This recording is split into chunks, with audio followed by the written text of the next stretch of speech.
Mop-up operation still underway in KwaZulu-Natal following heavy rains there. In Ladysmith, several businesses and homeowners say it will take a long time to rebuild after the recent storm damage. The storm also affected schools, disrupting the start of the 2022 academic calendar year. Now let's get more and the latest from the MEC for Education in KwaZulu, Kwazi Mshengu. Good afternoon, sir. What are the plans you have, for example, in the uThukela district, which I understand were very badly affected by the floods, and we also saw Ladysmith. What are the plans to reopen them?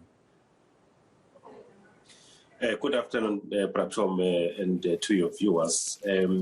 We can confirm today that all schools in KwaZulu-Natal were operational, including the 6 that we could not open last week in the area of Ladysmith, and 11 that were affected by the issues around Wanyafu. The problem with the Ladysmith one was really because they were not accessible. The bridges were underwater and we could not really risk the lives of educators as well as the learners. But since the weather has cleared up, the water levels have subsided, and today the schools were accessible. So indeed, they are operational as we speak. Okay, MEC, you're speaking to Dan Moyane, just to make sure we are aligned there. Now, is there a plan on how you're going to assist them? While the waters have subsided, they may have been affected in different ways. Is there a plan to assist them going forward?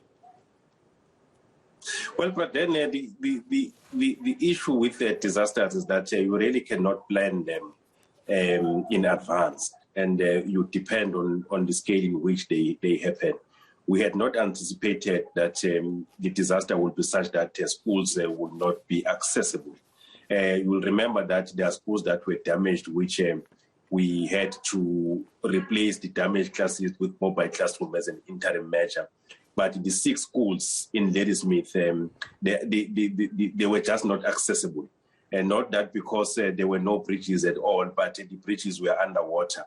And it was impossible for us to say teachers and learners must continue to go to school under those circumstances. But we had also put up a contingency plan that in case such weather conditions continue, the learners of these affected schools must be allowed to attend in other schools that are accessible, so that they don't lose their learning and teaching time. Okay.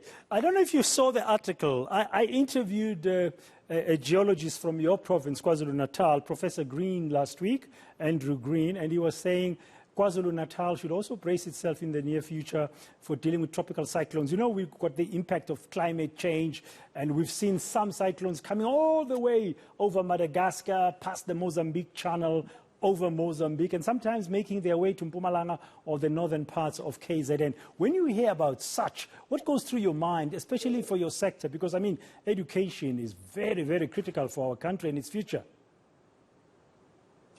Well, those are worrying predictions, Praten, because you know some things are really not within the purview of the Department of Education, such as the occurrences of the past week, where we had to contend with the damages caused by the storm, and you would know that our schools basically are a reflection of the socio-economic conditions of the province.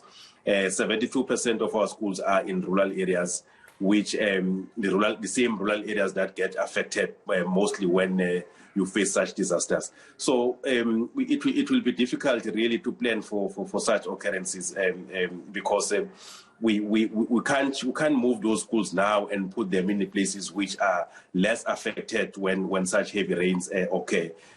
We just have to live on hope that such things do not happen, but try to put contingency plan, as I'm saying, that we put in place a plan that in case the inclement weather conditions pursue, we must be able to take these kids to other schools that are accessible, so that they don't lose so much time. I mean, losing 3 days of teaching and learning in the sector is too many. I mean, it's too many days, and it will indeed affect the learners should such inclement weather conditions continue. Okay, MEC, I'll be remiss in my in my job here, if I let you go as we conclude without asking you about another matter. I just saw about an hour ago the DA issuing a statement in eThekwini that you are one of the worst offenders in terms of owing the municipality millions and millions of rand. Are you aware of that debt? Well, it's a running battle, Praden, between us and municipalities, because we continue to get bills which some of them we dispute, but I can assure you that all those bills that we know, we pay them, but there are bills that we dispute because you can't have a school in December that is closed but continue to be charged so much a bill. It doesn't make sense. We have said to municipalities, not only at eThekwini, there are instances where water levels, water connections, as well as electricity are diverted by nearby communities.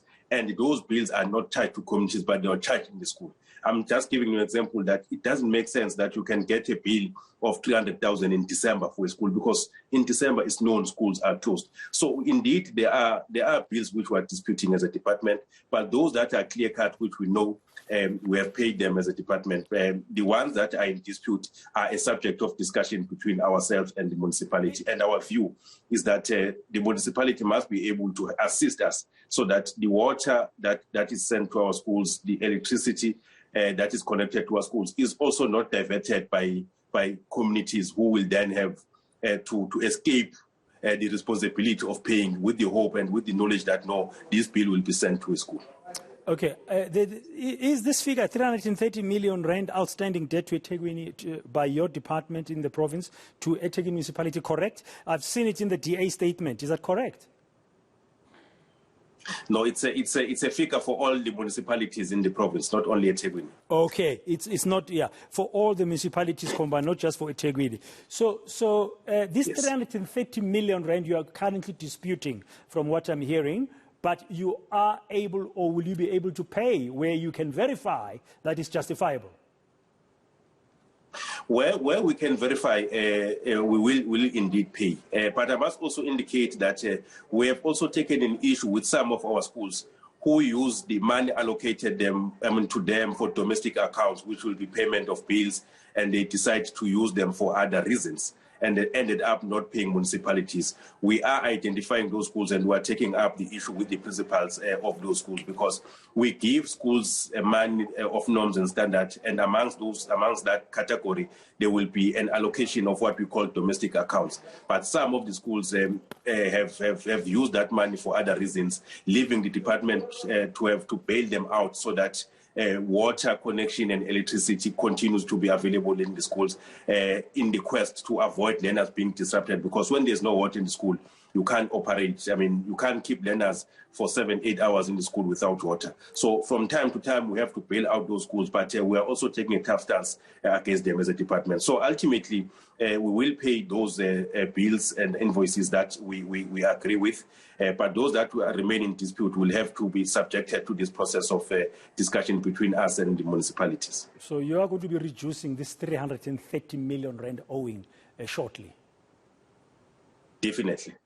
Okay, now finally on the cost of floods, MEC, before you go, do you have an idea of how much in terms this has been lost, or how much you're going to have to spend to fix the schools that have been damaged in the recent flooding?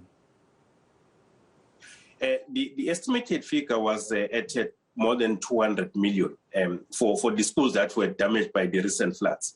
And I'm not counting the schools that we still have not repaired, which were damaged by floods in the previous years. Because what we have also been complaining about is that there is no enough funding for the department to be able to repair those schools. Including these ones, we have not really secured the funding to repair the ones that have been damaged recently. But the figure stands at above 200 million.